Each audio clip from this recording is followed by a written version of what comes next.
Bismillahirrahmanirrahim. Alhamdulillahirabbil alamin wassalatu wassalamu ala asyrafil anbiya'i wal mursalin wa ala alihi washabbihi ajmain. Yang dikasihi pengurusi majlis, akhi saudara Haji Idris, tuan rumah yang juga Haji Idris dan family semua, alhamdulillah, dan semua sahabat-sahabat yang hadir pada malam ni. Alhamdulillah, kita ucapkan syukur kepada Allah Subhanahu Wa Taala banyak-banyak kerana kita masih lagi diberi kesempatan oleh Allah Subhanahu Wa Taala, walaupun minggu lepas kita tak dapat bersama-sama, bukan gitu ya, kerana ada tahlil, dan saya pun pada minggu lepas pun agak sibuk sebenarnya. Kalau dibuat pun mungkin susah saya nak hadir pada minggu lepas. Alhamdulillah sekarang ni dah sampai ke Malaysia pada malam ni. Saya dapat bersama-sama, insyaAllah pada minggu lepas kita akan dapat jumpa insyaAllah secara live, insyaAllah, kalau tak ada masalah. Lepas ni mungkin boleh kita bincang lah ya. Jadi pada malam ni kita akan tengok muka surat 29 dan juga 30 ataupun ayat surah Al-Baqarah ayat 187 sehingga ayat 196.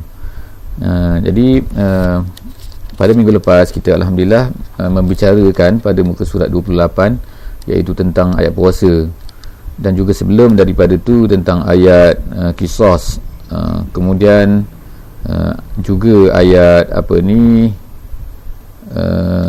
semua tu ayat-ayat ayat wasiat ya. 3 ayat yang lepas yang kita baca itu kutiba, perkataan kutiba. Jadi pada malam ni kita masih lagi membicarakan tentang sambungan sedikit daripada ayat kutiba ni ya, iaitu ayat puasa. Dan kemudian sedikit juga pada ayat muka surat 30 kita akan melihat tentang ayat-ayat peperangan, iaitu semua ni adalah merupakan ayat-ayat yang berlaku pada awal-awal Nabi SAW berhijrah ke Madinah. Jadi sebagaimana kita maklum, apabila Nabi SAW berhijrah ke Madinah, maka banyaklah ayat-ayat hukum yang turun kepada Nabi dan juga kepada para sahabat. Kerana Nabi dan para sahabat apabila berada di Madinah, mereka telah mendapat kekuasaan, mereka yang memerintah, mereka berkuasa. Jadi Allah turunkan ayat-ayat ini kepada mereka untuk mereka laksanakan, supaya apabila mereka laksanakan ni, maka akan nampaklah, kelihatanlah cantiknya Islam. Sedangkan kalaulah di Mekah ayat-ayat ini turun, maka dia tidak boleh dilaksanakan, mungkin hanya boleh dilaksanakan dalam bentuk individu-individu. Jadi orang tak nampak keindahan Islam itu kalau ianya berlaku diamalkan secara individu. Jadi Islam ni hanya akan nampak apabila kita amalkan secara jama'i, secara masyarakat, secara negara, secara kekuasaan, maka orang akan nampak benda tu. Jadi pada ayat ni insya-Allah kita tengok ayat 187 insya-Allah. A'udzubillahi minasyaitonirrajim. Wa hilla lakum lailatas shiyami ar-rafasu ila nisaikum hunna libasul lakum wa antum libasul lahunna alimallahu annakum kuntum takhtanuna anfusakum fataba alaikum wa afa ankum fal'ana bashiruhunna wabtaghu ma kataballahu lakum wa kulu washrabu hatta yatabayyana lakumul khaytul abyadu minal khaytil aswadi minal fajr ثم أتموا الصيام الليل ولا تباشروهن وأنتم عاكفون في المساجد تلك حدود الله فلا تقربوها كذلك يبين الله آياته للناس لعلهم يتقون. Maaf. Jadi Allah Subhanahu Wa Taala, ayat ni sebenarnya adalah turun selepas daripada ayat-ayat puasa turun. Apabila ayat puasa yang kita baca pada minggu sebelum daripada ni telah turun, maka hukum yang berlaku ialah apabila orang Islam ini mereka telah berbuka puasa dan kemudian mereka telah sembahyang fardu isyak, maka selepas daripada tu mereka tidak lagi boleh melakukan makan dan minum dan juga bersama dengan isteri. Maknanya mereka seolah-olahnya tidak ada sahur bagi mereka. Apabila mereka dah berbuka puasa, mereka dah solat isyak, maka tak boleh lagi berbuat apa-apa yang membatalkan puasa sehinggalah petang esok pula tu. Barulah apabila mereka berbuka, barulah mereka ni boleh makan dan juga minum. gitu ya. Jadi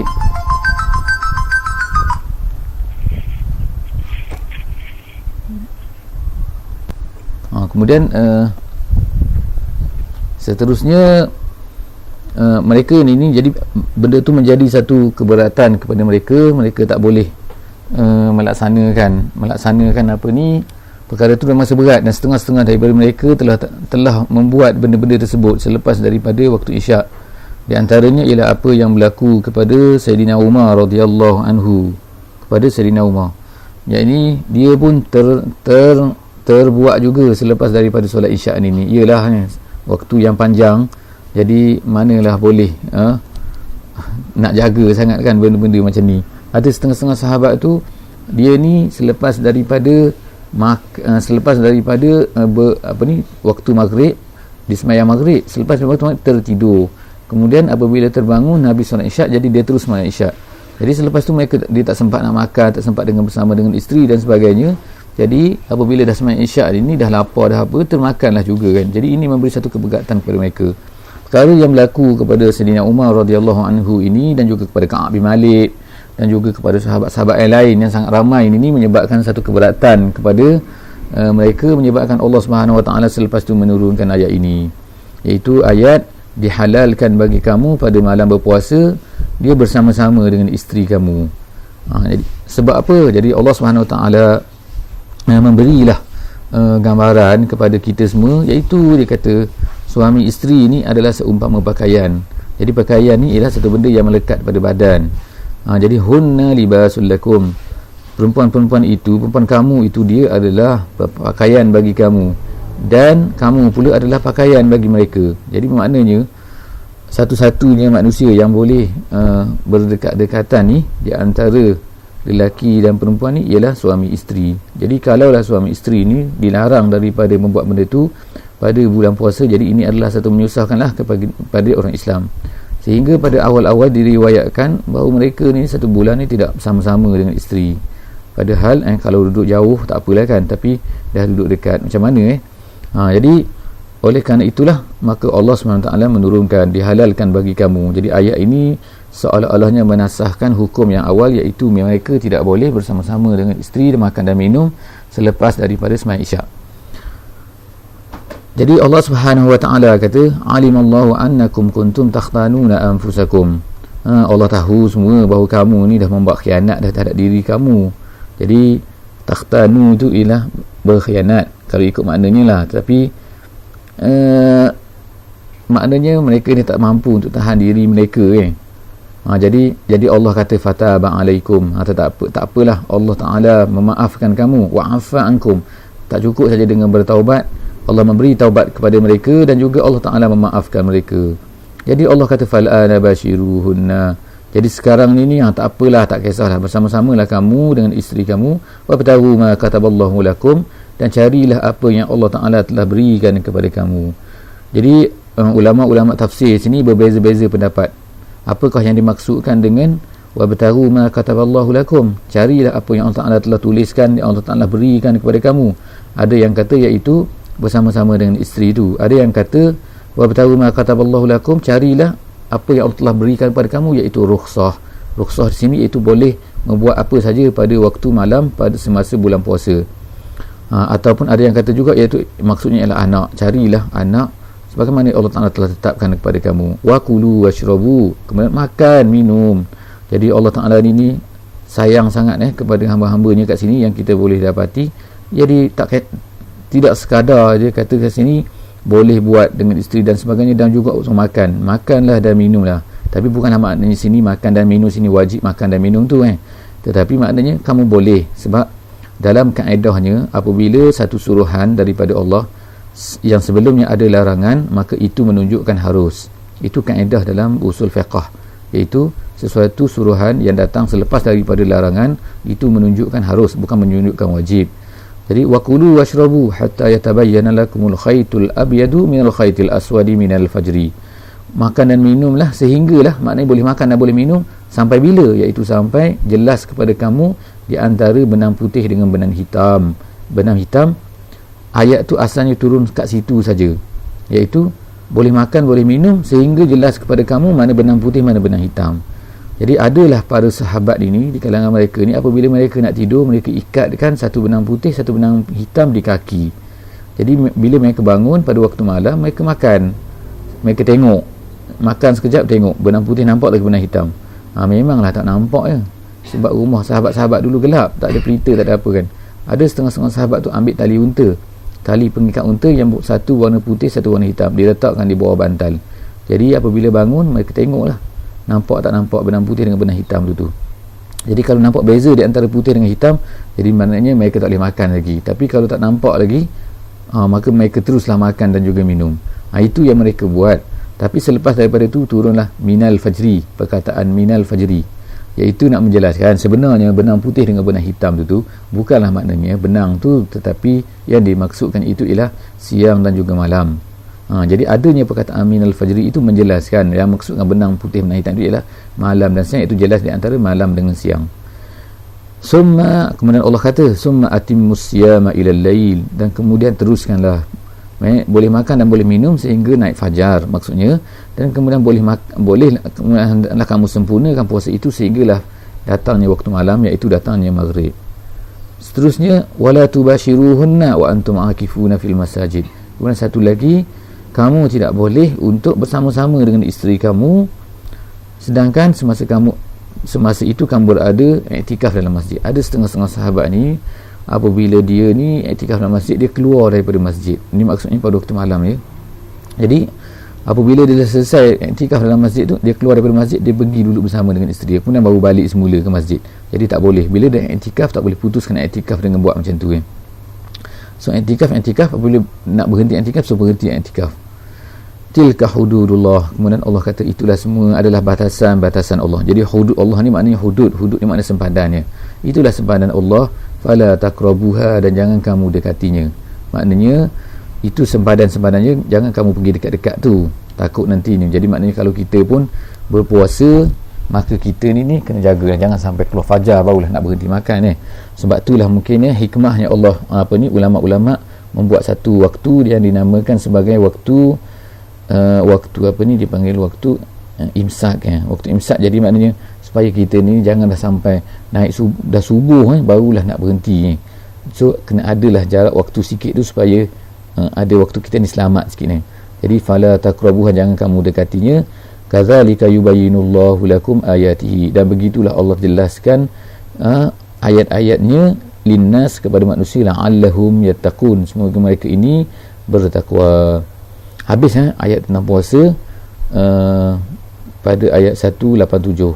Jadi kita selesai bab puasa, kita akan masuk pula perkara yang lain. Perkara seterusnya ialah Allah Subhanahu Wa Taala melarang kita daripada makan harta-harta sesama kita secara tidak betul. Wala ta'kulu amwalakum bainakum bil batil. Itu yang pertama iaitu kita ni tak boleh makan harta orang lain secara batil. Secara batil ni maksudnya secara tidak halal, tidak dihalalkan oleh tuannya. Tuannya macam mana kita nak tahu tuan harta itu menghalalkannya ataupun tidak? Banyak cara ni kan. Sama ada secara jual beli. Jadi oleh kerana itulah jual beli ni kena clear mengikut mazhab Syafi'i, kena ada lafaznya, iaitu saya jual dan juga saya beli. Tak cukup dengan angguk-angguk saja. Itu mengikut mazhab Syafi'i. Tetapi ada jugalah pendapat-pendapat ulama yang lain, tak mestinya dengan suara apabila kita berjual beli, tapi cukuplah dengan satu sifat, juga tanda-tanda, satu isyarat ataupun tanda-tanda yang menunjukkan bahawa yang penjual itu memang betul-betul nak menjual.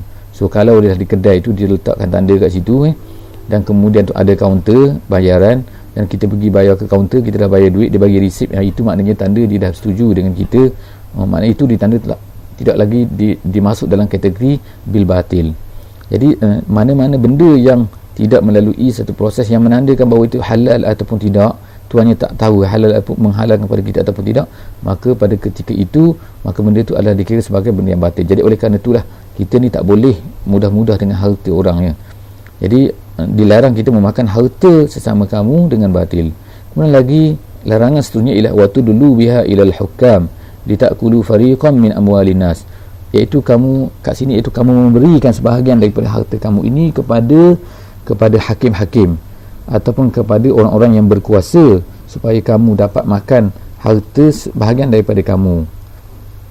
Jadi ini adalah larangan, termasuk dalam larangan rasuah. Walaupun dalam hadis Nabi SAW tidak disebutkan, dalam Quran tak sebutkan perkataan rasuah ni, tetapi ayat ini dengan jelas menunjukkan bahawa kita tidak boleh memberikan satu harta kepada orang yang mempunyai kuasa untuk kita mendapatkan satu benda yang bukan milik kita. Jadi itu ni namanya rasuah ke, pecah amanah ke, memberi hadiah ke dan sebagainya, maka benda tu adalah termasuk dalam perkara yang tak boleh. Jadi kalau benda tu adalah termasuk dalam hak kita, tetapi kita dilarang untuk mengambil hak kita, kita sepatutnya memang dapat benda tu, tetapi oleh kerana orang yang nak memegang kuasa itu zalim, dia tak beri hak kita tu, maka pada ketika itu setengah-setengah ulama kata bolehlah kita membayar kepada orang-orang yang tertentu untuk mendapatkan hak tersebut. Yang tak bolehnya apabila kita ni membayar untuk mendapatkan yang bukan hak kita. Jadi hak kita bukan hak kita ni adalah contohnya, kita datang kemudian, orang datang dulu, tiba-tiba kita beri duit kepada orang tu supaya kita ni dapat dahulu, potong hak orang pun, itu pun masuk dalam tak boleh juga, termasuk yang dikatakan sebagai rasuah juga. Jadi tak boleh kita makan sebahagian daripada harta manusia ini bil ismi, dengan dosa. Wa antum ta'lamun, sedangkan kamu tahu bahawa benda itu adalah termasuk dalam perkara yang tak boleh. Seterusnya perkara lain pula, perkara lain iaitu ayat 189, Allah SWT berceritakan tentang satu ada di kalangan sahabat-sahabat Nabi ni, dia ni suka bertanya kepada Nabi SAW, tetapi dia tanya tentang apa? Dia tanya tentang anak bulan. Dia tanya yas'alunaka 'anil ahillah, ya sebahagian daripada kamu telah bertanya kamu, sedangkan daripada mereka sahabat-sahabat kamu ni, ya wahai Muhammad, telah bertanya kamu tentang anak bulan. Jadi dia tanya anak bulan. Jadi setengah sahabat ni suka bertanya kepada Nabi, dia suka duduk bersama-sama dengan Nabi, dan soalan-soalan itu kadang-kadang soalan yang tak besar, bukannya perkara yang besar sangat, tapi dia suka bertanya. Jadi Allah Subhanahu Wa Taala mengajar kita dalam ayat ni beberapa perkara. Sebenarnya satu yang adab bertanya. Jadi bila kita nak bertanya, iaitu kita kena tanya benda tu, biar benda tu benda besar. Yang keduanya, orang yang menjawab pun hendaklah jangan layan jawapan orang yang bertanya itu dengan memberi jawapan hanya sekadar perkara yang ditanya, tapi hendaklah juga mengaitkan dengan perkara-perkara lain yang besar manfaatnya kepada orang yang bertanya. Jadi kalau dia tahu bahawa orang yang bertanya itu sebenarnya ada masalah lain, jadi dia cuba kaitkan soalan tu dengan masalah yang sedang dihadapi oleh orang yang bertanya itu, yang mungkin dia tak sedar bahawa dia bermasalah dalam masalah tu. Jadi Allah Subhanahu Wa Taala menceritakan kat sini, mereka bertanya tentang anak bulan. So anak bulan semua kita tahu kan, anak bulan tu keluar daripada kecil menjadi besar, menjadi bulat, kemudian menjadi kecil balik. Jadi apa benda anak bulan ni? Kul, katakan wahai Muhammad, ya mawaqitu linnasi wal haji. Anak bulan ni, ahillah ni, iaitu jamak kepada hilal. Anak bulan ni adalah tanda-tanda kepada manusia, tanda waktu kepada manusia. Kalau tak adalah anak bulan, pakai matahari saja susah kita nak tahu waktu kan. Tetapi bila anak bulan, kita tahu bila habis anak bulan tu jadi anak bulan yang kecil, maka bermulalah maknanya bulan baru kepada manusia. Jadi orang dahulu tak ada kalender, tak ada apa kan, jadi mereka mudah, mereka tengok anak bulan je. Dan juga dia menjadi tanda waktu kepada haji. Untuk buat haji, kalau tak adalah anak bulan ni, tak tahu, tak nak bulan nak puasa pun tak tahu, nak haji pun tak tahu. Seterusnya, jadi Allah SWT kemudian sebut selepas tu, walaisal birru, bukanlah kebaikan itu, iaitu bi antatul buyuta min zuhuriha, iaitu kamu mendatangi rumah, masuk ke dalam rumah daripada belakangnya. Iaitu daripada belakang apa maksudnya? Di zaman dahulu ada pegangan perasaan, kepercayaan di kalangan orang-orang yang buat haji pada zaman dahulu, iaitu semasa mereka ni ihram, mereka ni tidak boleh masuk ke rumah. Menjadi satu kebaikan kepada mereka bahawa mereka masuk ke rumah daripada belakang, maknanya mereka tebuk rumah tu, tebuk lubang kat belakang tu, masuk daripada situ dan keluar daripada situ. Jadi ini adalah satu kepercayaan yang tak betul, ya. Jadi Allah SWT, itu bukan satu kebaikan. Kebaikannya bukan masuk rumah yang daripada belakang macam tu, tetapi kebaikan itu ialah antatul walakinnal birra man ittaqa. Tetapi yang kebaikan itu kamu bertakwa, bukan masuk belakang pelik-pelik ni. Apa buat perangai pelik-pelik ni kan? Waqtul buyuta min abwabiha, dan mendatangi rumah ni daripada pintunya. So tak payah masuk ke belakang tu, tapi masuk ke rumah. Yang pentingnya kita bertakwa, kita ikut, jangan buat benda-benda yang tak ada faedah ni, yang pelik-pelik ni kan, yang tak ada dalam syariat. Kemudian wattaqullaha la'allakum tuflihun, bertakwalah kamu kepada Allah, moga-moga kamu berjaya, kamu mendapat kejayaan. Jadi Allah SWT sebut kat sini, iaitu dengan bertakwa itulah kita akan mendapat kejayaan sebenarnya. Kemudian seterusnya ayat 190, Ini ayat lain pula menceritakan tentang peperangan, tentang apa hukum peperangan, bila kita nak berperang, bila kita nak tidak boleh berperang dan sebagainya. Jadi ayat ni agak panjang ya. Seterusnya sampailah ayat kepada ayat 195, 195 ceritakan khusus tentang ayat peperangan ini. Jadi Allah SWT kata, waqatilu fi sabilillah, hendaklah kamu berperang di jalan Allah, allazina yuqatilunakum, iaitu orang-orang yang memerangi kamu. Jadi ayat perang ni sebenarnya banyak peringkat.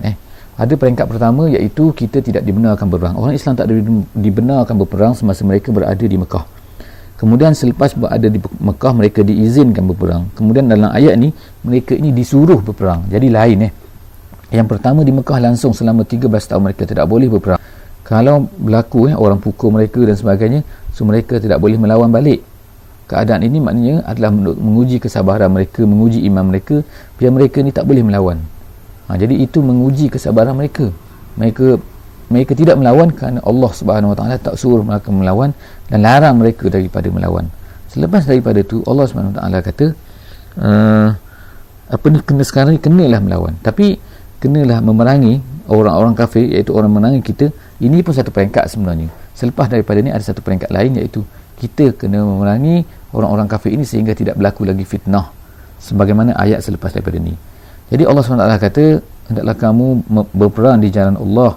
Jadi ini pun satu suruhan ya, sahabat-sahabat semua. Ini suruhan Allah, so kita hendaklah berperang di jalan Allah, orang-orang yang memerangi kita. Kalau kita tengok sekarang ni, kita pun kita ni bukan hanya kita ni tidak memerangi orang yang memerangi kita.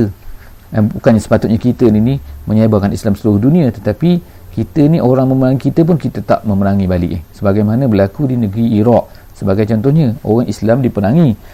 Tanah Iraq pun sebenarnya tanah kita juga, sebab tanah air kita mengikut Islamnya ialah tanah air ni tempat di mana semua orang Islam berada, maka itu adalah tanah air kita. Bukannya tanah air kita ni tempat kita makan minum, sebab beranak pinak dan juga bekerja. Bukan itu tanah air kita sebenarnya mengikut Islam. Mengikut Islam ialah tanah air ni ialah semua tempat di mana orang Islam berada, maka itulah tanah air kita. Jadi Malaysia bukan tanah air kita saja bukan Brunei saja tanah air kita. Sebab kalau dulu sempadan-sempadan ni tak ada sebenarnya. Sempadan-sempadan ni, sempadan-sempadan yang ada pada hari ini adalah dibuat selepas daripada penjajahan barat datang ke negara-negara umat Islam, yang mana tujuan dia adalah supaya kita ni terasing di antara satu sama lain. Umat Islam ni diasingkan sehingga tidak timbul lagi perasaan persaudaraan sesama Islam dan tak rasa bahawa tanah umat Islam ni adalah tanah kita juga. Jadi Allah SWT sebut kat sini, janganlah kamu memerangi, perangilah orang-orang yang memerangi kamu, dan tetapi jangan kamu wala ta'tadu, jangan kamu melampaui batas. Wa innallaha la yuhibbul mu'tadin, Allah tak suka orang melampaui batas. Tapi ayat ni sebagaimana disebutkan dalam tafsir, dia adalah mansukh, dia telah dinasahkan, telah dibatalkan hukumnya dengan hukum yang selepas daripada itu, iaitu waqtuluhum haitsu sakiftumuhum, hendaklah kamu memerangi, bunuhlah mereka. Jadi ayat ni lagi dahsyat ni, hendaklah kamu membunuh mereka, iaitu orang-orang yang kafir ni di mana saja kamu menjumpai mereka. Wa akhrijuhum, dan keluarkanlah mereka, min haitsu akhrajukum, daripada tempat di mana mereka mengeluarkan kamu. Tengok kan, di mana tempat yang mereka mengeluarkan kamu, iaitu kalau dulu di Mekah, orang-orang Islam telah dikeluarkan dihalau daripada Mekah. Jadi sepatutnya patutnya keluarkan mereka daripada ni. Ini yang dibuat oleh Nabi SAW sebenarnya selepas daripada pembukaan kota Mekah. Jadi orang-orang kafir yang tak nak Islam selepas itu dikeluarkan daripada Mekah. Wal fitnatu asyaddu minal qatli, fitnah itu lebih teruk lagi daripada pembunuhan. Jadi fitnah sini mengikut bahasa Melayu sebenarnya bukan mengikut bahasa Melayu. Ayat ni digunakan setengah-setengah daripada kita nak kata buat fitnah itu lebih teruk daripada bunuh. Sebenarnya bukan ayat ni maksud macam ni. Ayat ni di sini ialah fitnah itu mengikut terjemahan, mengikut tafsiran ulama ialah kekufuran ataupun syirik. Jadi syirik itu, fitnah ni maknanya syirik. Syirik ini sebenarnya lebih teruk daripada pembunuhan. Jadi oleh kerana itulah maka Allah Subhanahu Wa Taala suruh kita memerangi orang-orang yang syirik ini, sehinggalah mereka ini kalau tak nak terima Islam pun mereka hendaklah tunduk di bawah pemerintahan Islam, tunduk berada di bawah kuasa orang Islam, tak boleh memegah-megah. Kalau sekarang ni mereka ni memegah-megah Amerika dan sebagainya, mereka memegah-megah kepada orang Islam, dan orang Islam sepatutnya memerangi mereka supaya mereka tidak memegah-megah. Sebab oleh kerana mereka memegah-megah itulah maka Islam ni jadi hina di kalangan mata masyarakat. Jadi Allah SWT kata wal fitnatu, syirik itu adalah lebih teruk lagi daripada pembunuhan. wala tuqatiluhum indal masjidil haram, tetapi tak boleh, kalau di Masjidil Haram tak boleh memerangi mereka hatta yuqatilukum, sehingga mereka memerangi kita fihi. Fa in qatalukum, kalau mereka memerangi kamu, faqtuluhum, maka hendaklah kamu bunuh mereka itu. Kadzalika jazaa'ul kafirin, itulah balasan kepada orang-orang yang kafir. Tapi Allah kata fa in intahu fa innallaha ghafurur rahim, tapi kalau mereka berhenti, maka Allah itu Maha Pengasih dan juga Maha Pengampun dan juga Maha Pengasih. Wa qatiluhum, lagi, jadi sekali lagi ayat ni menasahkan lagi, membatalkan hukum yang sebelum ni, iaitu hendaklah kamu memerangi mereka hatta la takuna fitnah, sehingga tidak ada lagi fitnah. Maksudnya, apa maksud fitnah? Tidak ada lagi berlaku kekufuran. Jadi kalau ada kekufuran, maksud kekufuran ini iaitu kekufuran yang berkuasa, kafir yang berkuasa. Kafir berkuasa sehingga kita nak menyebarkan Islam menjadi susah, ataupun menyebabkan orang memandang Islam ini dalam keadaan yang sangat buruk. Macam sekarang lah kan, kita dengar Islamfobia di negara-negara barat. Oleh kerana apa? Oleh kerana barat ni mempromosikan Islam ni teruk. Jadi sepatutnya benda ni tak berlaku. Kalau ada kuasa Islam, kalau ada khalifah Islam, sepatutnya kita ni kena merangi mereka sehingga tidak menjadikan Islam ini sebagai sasaran mereka. Mereka boleh kata apa saja. Tengoklah, mereka boleh buat, mereka lukis gambar kartun Nabi dan menghina Nabi SAW, tetapi kita tak mampu untuk membuat sesuatu kerana kita tidak mempunyai kuasa. Jadi orang Islam sepatutnya kena jadi kuat, sehingga kita boleh untuk memerangi apabila mereka buat macam tu kepada kita. Wa qatiluhum hatta la takuna fitnah. Sebagaimana Amerika, dia mempertahankan, dia kata demokrasi. Jadi dia memerangi negara Iraq kerana apa? Kerana tidak ada demokrasi. Jadi untuk mempertahankan demokrasi, dia sanggup membunuh orang Islam dan memerangi orang Islam. Jadi sepatutnya apabila berlakunya orang orang kafir boleh bunuh buat sesuka hati kepada orang Islam, sepatutnya kita terpaksa memerangi mereka. Jadi Allah kata wa qatiluhum hatta la takuna fitnah, naklah kamu perangi mereka sehingga tidak berlaku lagi fitnah.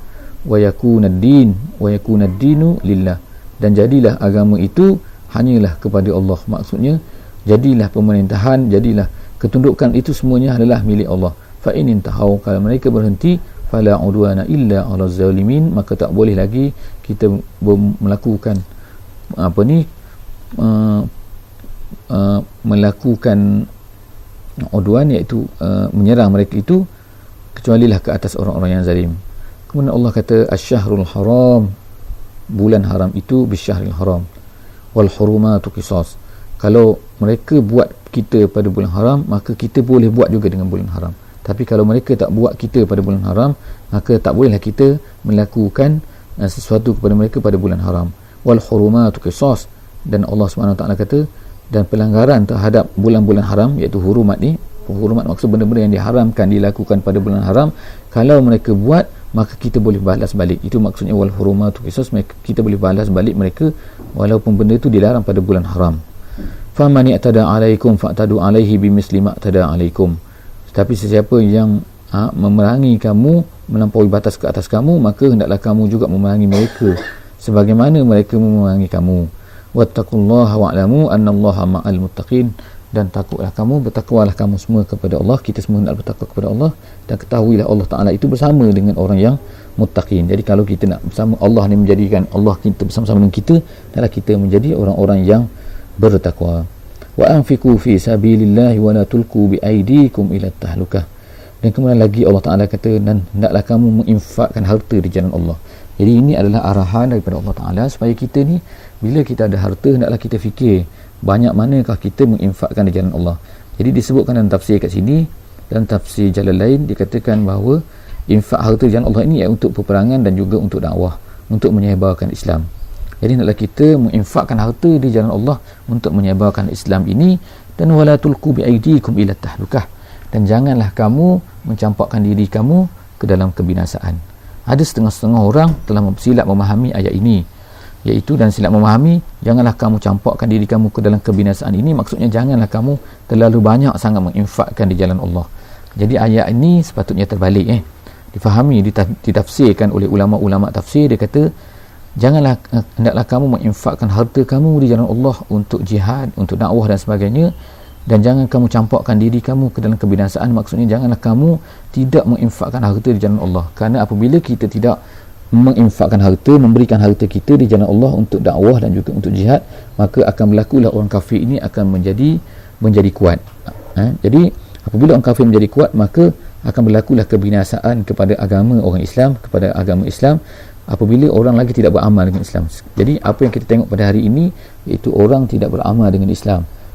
Bukannya Islam ini tersebar, tetapi benda-benda yang pelik-pelik, benda-benda yang maksiat, benda-benda yang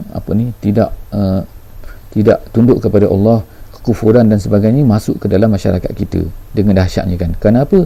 Kerana dakwah ini tidak ada berlaku orang-orang yang nak membelanjakan harta di jalan Allah. Tetapi kita tengok orang kafir sebagai contohnya, di negeri-negeri Sarawak dan Sabah, macam mana orang kafir ni Kristian boleh bermaharajalela, boleh tersebar, kerana banyaknya mereka ni infakkan harta, mereka ni membelanjakan harta, memberikan harta mereka yang besar ke jalan agama mereka lah, ke jalan kesesatan. Tapi orang-orang Islam tidak menginfakkan harta dia di jalan Islam. Jadi oleh kerana itulah berlakulah kemusnahan, iaitu kemusnahan agama kita sendiri. Jadi wa ahsinu, Allah kata, dan buat baiklah kamu, innallaha yuhibbul muhsinin, kerana Allah itu suka kepada orang yang berbuat baik. Kemudian seterusnya ayat haji, insya-Allah kan. Ayat haji ni insya-Allah kita akan sambung akan datang, saya rasa. Sebab ayat haji ni bersambung dengan ayat muka surat 31 dan juga 32. Jadi begitulah cukup setakat hari ini. Saya minta maaf lah kepada Haji Idris, saya tak boleh live, tak boleh line pada malam ini, kerana di line kat kampung saya ni, ya Allah, yang ada hanyalah line di CC di Cyber Cafe. Jadi Cyber Cafe tak boleh nak bercakap direct lah, jadi saya hanya boleh lah jadi, tapi rasa macam kita bersama juga kan, tak? Bukan gitu ni Haji, tak? Saya rasa macam bersama ni, nampak semua ni kat depan saya ni kan. Nampak buku Zilal, buku tafsir Zilal Quran pun ada kat atas tu saya nampak tu. Jadi moga-moga kita dapatlah berjumpa pada minggu depan, insya-Allah, dengan bertemu mata. Alhamdulillah. Itu sajalah setakat ni. Kalau ada soalan, insya-Allah boleh kita simpan minggu depan, insya-Allah. Aku qouli hadza wa astaghfirullahalazim. Apa yang baik tu daripada Allah, apa yang tak baik tu daripada diri saya sendiri. Wassalamualaikum warahmatullahi wabarakatuh.